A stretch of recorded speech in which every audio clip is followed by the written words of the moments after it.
Bonjour à tous et on se retrouve aujourd'hui pour une nouvelle vidéo et on se retrouve sur Horror Arkham, on continue notre campagne dans les profondeurs du rêve.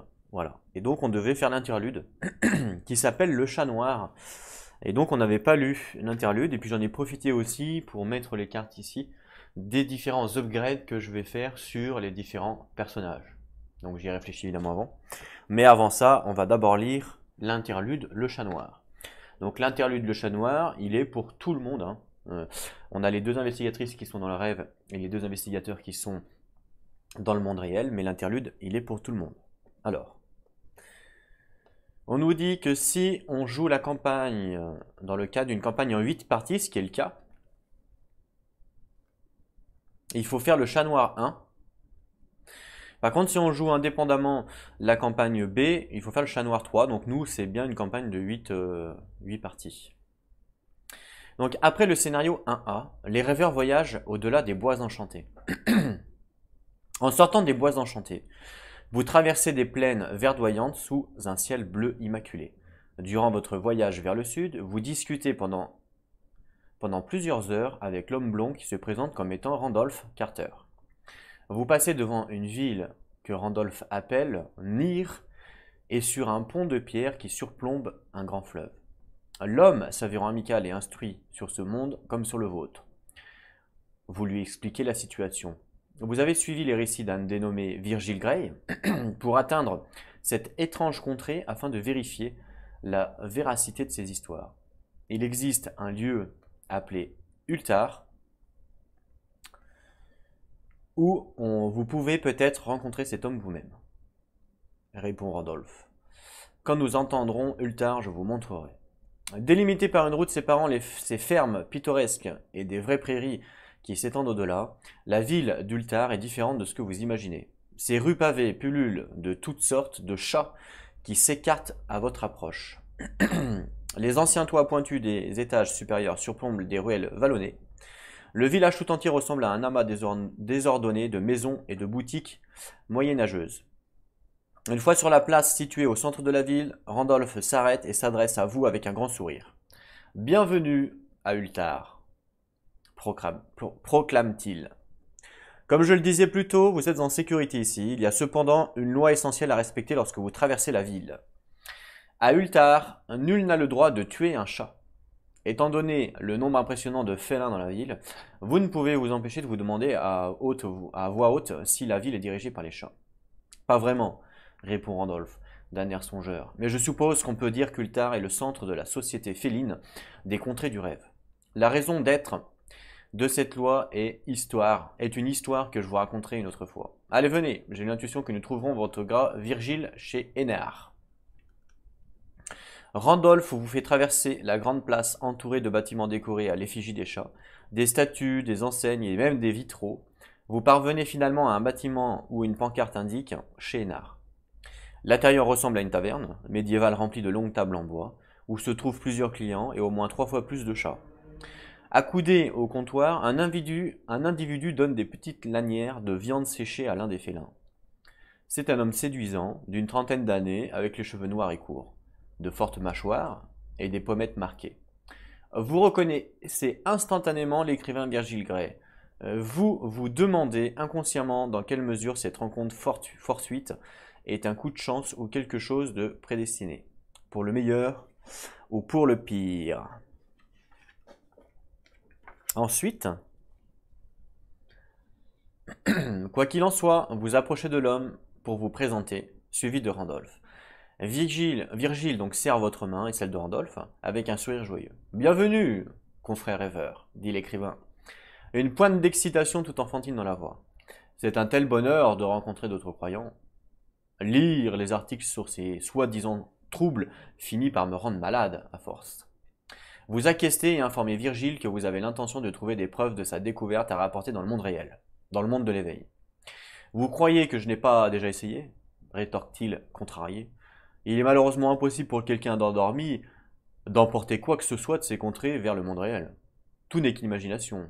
Voyez-vous, des idées, des concepts, des fantasmes. Vous ne pouvez pas tenir une pensée entre vos mains, n'est-ce pas? Randolph intervient. Il existe un endroit des contrées du rêve où vous pourriez dénicher la preuve qu'il vous faut. Je l'ai vu dans mes songes. J'y suis allé à 3 reprises. Chaque fois, un bref instant avant d'en arracher par le soleil, le vent et malgré mes tentatives, je n'ai jamais pu retrouver le chemin. J'ai passé de nombreuses nuits à le chercher. Oh, demande Virgile, intrigué. Quel est cet endroit? C'est une cité merveilleuse, décrit Carter, avec les yeux brillants d'émerveillement, d'une splendeur et d'une magnificence comme j'en ai jamais vu auparavant. Une ville qui se trouve par-delà de la montagne inconnue de Kada, où nul n'a encore jamais mis les pieds. Là, enveloppé de nuages et couronné par les étoiles, se dresse le palais d'Oxnix des grands anciens. Totalement absorbé par le récit, Virgile caresse nonchalamment le chat posé sur le comptoir à côté de lui. C'est un animal mince, couvert d'une fourrure luisante, aussi noire que le vide de l'espace. Alors, nous devons trouver ce lieu, même s'il ne recèle pas la preuve que nous cherchons, cela a l'air d'une aventure passionnante, suffisante pour remplir plus d'une centaine de pages. Vous nous annoncez à Virgile et Randolph qu'avant de vous engager dans une telle aventure, vous devez retourner dans le monde de l'éveil pour tout raconter à vos compagnons. À cet instant, une autre voix calme et mystérieuse s'exclame. Oh, vous ne pouvez pas vous réveiller. L'œil est sur vous en ce moment. Vous tournez la tête à la recherche de la source de la voix. Le tenancier? Un autre client? Le chat noir de Virgile s'étire et se redresse, ses yeux jaunes perçants, reflétant la lumière du soleil qui perce à travers la fenêtre. Cela fait longtemps que j'attends de vous parler à la recherche. Cela fait longtemps que j'entends que vous partiez à la recherche de Kada, dit-il. Tu peux parler, s'étonne Virgile en manquant de tomber de son tabouret. Je suis un chat, espèce d'idiot. Bien sûr que je peux parler, répond le félin, se léchant nonchalamment la patte. Vous avez croisé un millier de chats à Ultar et c'est maintenant que vous êtes surpris. Mais je pensais, Virgile s'essuie le front avec la main. Ne faites pas attention à lui, dit le chat en s'adressant directement à vous. Je vous assure, vous ne pourrez pas retrouver dans le monde de l'éveil tant que vous n'aurez pas atteint Kada. C'est votre seule issue. Entre-temps, je vais rentrer et prévenir vos compagnons à propos de cette quête. Il saute du comptoir et se dirige vers la sortie, plein d'assurance. Mais j'imagine que leur tâche s'annonce encore plus difficile que la vôtre. Si vous jouez la quête onirique et la toile des songes dans le cadre d'une campagne en 8 parties interconnectées, ce qui est le cas, continuez le chat noir en 2.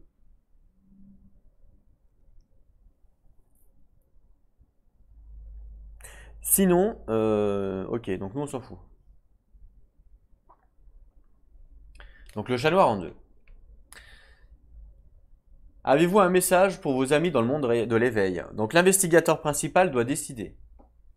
On explique à vos compagnons la situation désespérée dans laquelle vous vous trouvez et les dangers que vous affrontez. Le chat noir rentrera aussitôt ce message transmis. Cela pourrait faire peser un lourd fardeau sur les épaules de vos compagnons. Dans le carnet de campagne de la quête onirique, indiquez que le chat noir a transmis des nouvelles de votre situation désespérée. Ou alors on peut parler à vos compagnons de vos nouveaux amis et des contrées du rêve. Dans le carnet de campagne, indiquez donc que le chat noir a transmis des connaissances sur les contrées du rêve. Ou alors on peut avertir nos compagnons donc du danger qu'ils courent et de leur dire que vous êtes en sécurité. Le chat noir restera avec eux une fois ce message transmis. Cela pourrait rendre votre quête un peu plus difficile dans les rêves en gros. Ou alors vous n'avez aucune confiance dans cette créature, vous menacez le chat noir et l'enjoignez de ne s'approcher sous aucun prétexte de vos compagnons. Le chat bâille et disparaît par la porte. Dans le carnet de campagne, indiquez « Bon d'accord, débrouillez-vous tout seul alors ». Alors soit, du coup, donc là on est bien avec Stella et puis Jacqueline dans le monde des rêves, hein, donc là le chat. Donc soit on dit au chat en gros que la situation est désespérée. Ouais, je sais pas vraiment, elle est pas si désespérée que ça va quoi. Autrement on peut parler à nos compagnons de nos nouveaux amis, ça peut être intéressant. On peut avertir nos compagnons en mode attention vous êtes en danger, mais ils sont pas réellement en danger quoi, et puis ils sont assez grands pour se débrouiller je pense. Il y a quand même un boxeur en face. Ou alors on n'a pas confiance au chat. Moi je vais partir neutre. En fait là c'est soit on dit on est désespéré la première, soit la troisième on dit bah attention à vous en gros. Donc soit c'est nous, attention à vous, on n'a pas confiance au chat, et ça c'est neutre. Ben moi je vais partir sur le neutre. Donc parlez à vos compagnons de vos nouveaux amis des contrées du rêve. Voilà, donc indiquez que le chat noir a transmis des connaissances sur les contrées du rêve. Campagne A. Donc je vais l'indiquer. Alors, donc campagne A, c'est la campagne justement, la quête d'Oniric. Donc on doit indiquer quoi? On doit indiquer que le chat noir a transmis des connaissances sur les contrées du rêve. Donc chat noir.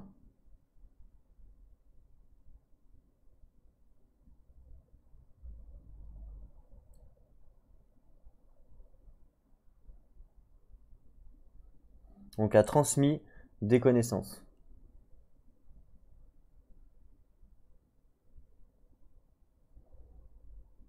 sur les contrées.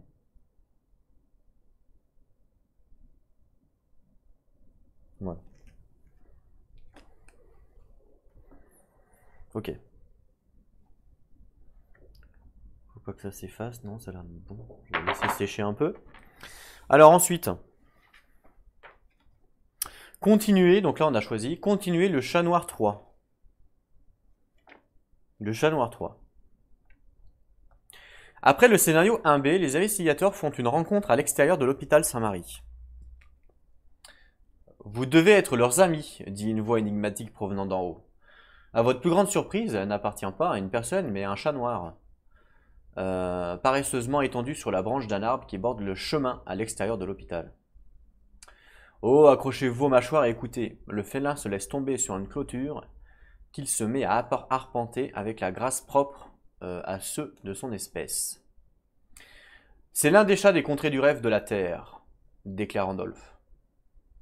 La voix teintée d'amusement, comme s'il venait de croiser un vieil ami pour la première fois depuis des siècles. Cela fait bien longtemps que je n'ai pas parlé à l'un des vôtres.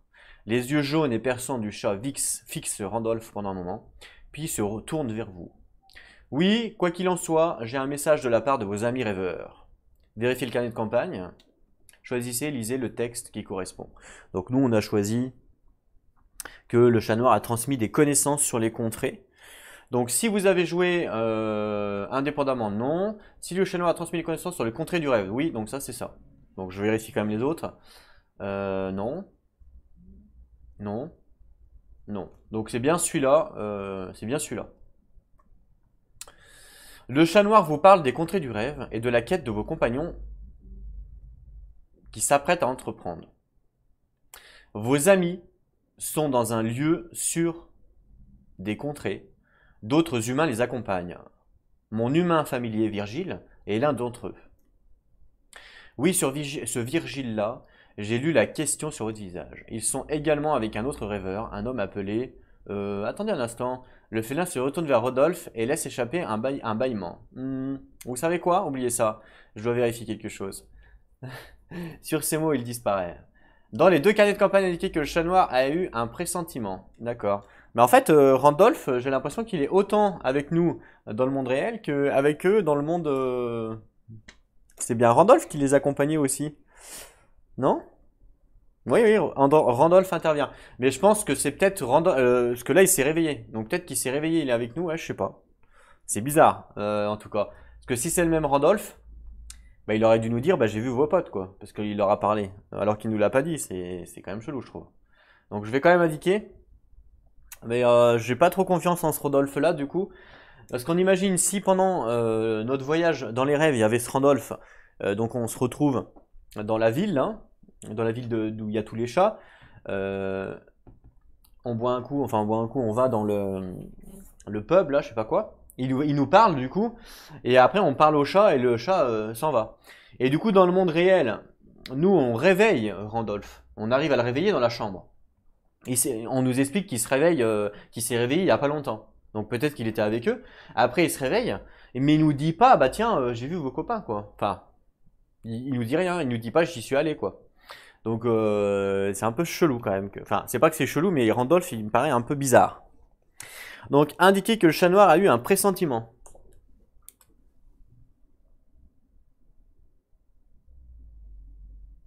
Donc chat noir, pressentiment. Ok. Et il faut l'écrire de l'autre côté aussi. Alors c'est en noir que j'ai écrit de l'autre côté. Donc chat noir. Pressentiment. Voilà.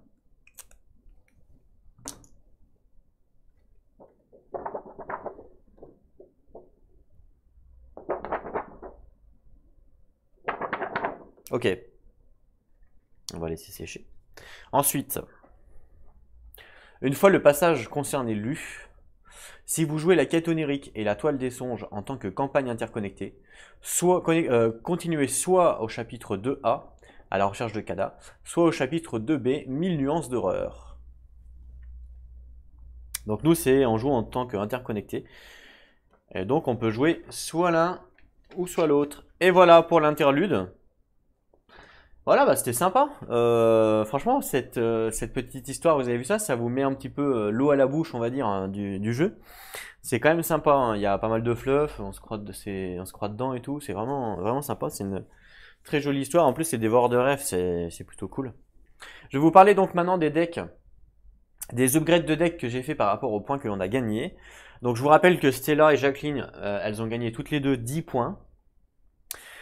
Donc Stella, je lui achète une tronçonneuse avec 4 points d'expérience. Voilà, ça va nous aider en fait, le fait d'avoir une tronçonneuse, ça va nous aider pour les ennemis. Et à la place, je vais lui mettre à la place d'un Oops, parce que la carte Oops, je trouve pas qu'elle est superbe. Donc je lui mets une tronçonneuse à la place d'une carte Oops. Donc ça c'est le premier truc. Et ensuite je vais lui upgrade la grand-mère, donc ça va me coûter 6 points, donc 6 et 4, 10 du coup. La grand-mère qui était de base, qui me donnait plus 1 standard, et ben là elle va me donner plus 1 et plus 1 en enquête. Donc ça va m'aider aussi au niveau de l'enquête, parce qu'on a vu que les deux investigatrices avaient un petit peu de mal au niveau de l'enquête. Donc ça va m'aider au niveau de l'enquête, et en plus sa réaction a changé. Quand un investigateur dans votre lieu devrait échouer un test de compétence, on incline la grand-mère, et du coup on gagne plus 1 ou on perd plus 1 la valeur. Ce qui fait que du coup, si on se rajoute plus 1, ben on n'échoue plus après. Donc c'est plutôt intéressant. C'est plutôt intéressant de se donner plus 1 en fait, hein. Vraiment intéressant même. Donc voilà pour les upgrades donc, de Stella. Pour Jacqueline, très simple. Pareil, alors j'aurais pu lui upgrade de plein de choses différentes, hein. Je suis parti du fait que comme on a besoin quand même d'enquête, je vais lui upgrade ses 2 clairvoyances. Voilà. Pour upgrade les clairvoyances, bah, ça coûte cher, parce que ça coûte 5 points d'expérience pour une carte, donc pour 2 ça coûte 10. Et je me dis qu'allez, donc c'est vraiment des cartes pour enquêter, ce qui me permet en fait de gagner plus 3 pour une enquête, donc c'est très fort. Hein, parce qu'elle elle était un peu nulle. Et en plus, je gagne 2 indices supplémentaires à chaque fois. Bon, par contre, je prends 2 horreurs s'il y a un 1, un 0 ou un signe machin, mais avec sa compétence, ça devrait le faire. Donc, je me suis dit, allez, pourquoi pas upgrade son truc. Donc, le but ultime, ça va être d'essayer de trouver ces cartes-là en début d'aventure pour justement partir bien en termes d'enquête, parce qu'elle, elle n'est pas très forte en termes d'enquête. Et elle n'est pas très forte non plus à la K3. Donc si j'ai une clairvoyance, ça va clairement nous aider. Nathaniel, qui est plus basé sur le combat à la base, je vais lui upgrade son Grit Warrior, donc son allié qui lui donnait plus 1 à la base en combat. Et ben je lui upgrade, ce qui me permet en fait d'avoir plus 1 maintenant en intelligence aussi. Voilà, et donc du coup ça va aussi m'aider pour l'enquête, parce qu'on a vu que quand il n'y avait pas d'ennemis, ça servait un petit peu à rien. Et si jamais j'ai mon allié, du coup ça va pouvoir m'aider en enquête, je serai à 3, et 3, voilà, c'est quand même, potentiellement ça a un peu plus quoi. Pour Walter, donc Walter lui il est déjà très très fort en enquête, un peu moins en combat, mais je suis pas parti sur le combat, je laisse vraiment Nathaniel le faire, parce qu'il a que 1 en combat, donc c'est pas la peine d'essayer de le faire monter, c'est trop faible. Donc ce que j'ai fait, c'est que je lui ai pris donc Wheaton Green que je lui ai upgrade. Ce qui va en fait me donner plus 1 de volonté. Voilà, donc ça c'est plutôt sympa. Et 9 cartes au lieu de 6 à chercher. Donc voilà, un petit upgrade de 2 points. Ça me donne quand même une stat de plus en volonté, c'est pas rien. Et j'ai viré études supérieures parce que j'en ai 2 dans mon deck. Tant que vous avez au moins 5 cartes en main, on gagne ça et ça pour une ressource. Donc ça, je vais la modifier et je vais plutôt acheter une hyper conscience qui coûte 4 d'XP parce qu'ils avaient 6 hein, les deux. Et donc en fait, j'ai 2 ressources à chaque tour que je peux utiliser pour gagner plus 1 ou plus 1. Donc plus 1, c'est surtout pour le plus 1 ici de l'enquête, mais aussi le plus 1 d'esquive peut être aussi intéressant pour justement les ennemis, comme il n'est pas basé sur l'ennemi. Donc voilà pour les upgrades que j'apporte au deck. Donc pour Harvey, j'enlève ces deux cartes là, je lui mets celle-là. Donc 4 et 2, 6, il a plus de points d'expérience. Pour Nathaniel, je lui enlève ces deux alliés là, je lui mets les deux là, donc pareil, 6, il n'a plus de points d'expérience. Pour Jacqueline qui était à 10, et ben 2 clairvoyances, elle n'a plus de points d'expérience. Et pour Stella qui était à 10, pareil, j'augmente la grand-mère, une petite tronçonneuse, et puis là, il n'y a plus de points d'expérience aussi. Voilà pour les upgrades de deck. Pour l'intrigue, eh ben, je vais vous laisser ici. On se retrouve donc très bientôt pour la suite de notre campagne. Donc on fera sûrement, on va commencer, comme on peut faire les deux scénarios, on va commencer par le A, comme j'avais fait avec le scénario 1 en fait. Hein. On va commencer par le A avec les filles, et après on continuera avec le B, avec les garçons. On se retrouve donc très bientôt pour la continuité, pour la suite. En attendant, prenez soin de vous, et n'oubliez pas, jouez à vos jeux. Allez, à plus tout le monde!